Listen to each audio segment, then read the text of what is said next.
What if I told you you are an investor your whole life and you didn't even know it? Let's start by understanding the difference between trading and investing. Investing is like buying a book to learn from someone's success. You spend money in advance of getting more money in the future. Or knowledge, it doesn't really matter. The point is to sacrifice something that will bring you something more, at least in your opinion. Now, you invest money in stocks, hoping for success, much like investing in knowledge. If the stocks do well, you profit. If not, you lose money. In investing, trusting the process and patience are key. Success typically comes over the long term. Historically, those who invested in S&P 500 funds for at least 10 years have always seen profits. Now on to trading. Trading is basically short-term investing. If you can buy and sell a stock within a day for profit, you're a successful day trader. However, making significant profits from daily stock movements usually requires huge investment capital. Let's look at trading without leverage first.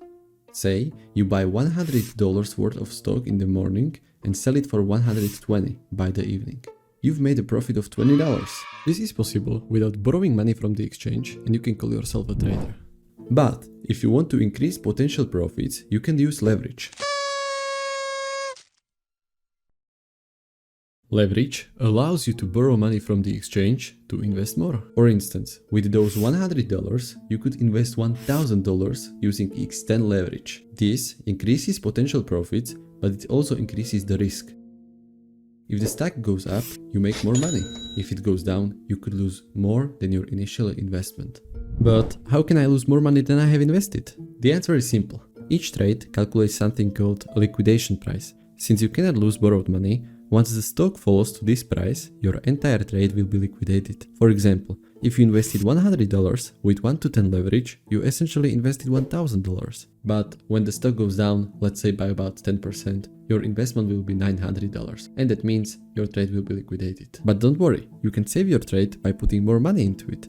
However, this is where trading becomes tricky and takes everything from you. In investing, this is only a temporary problem, and you will have your money back once the stock rises again. That's the reason why investing is much more recommended than trading.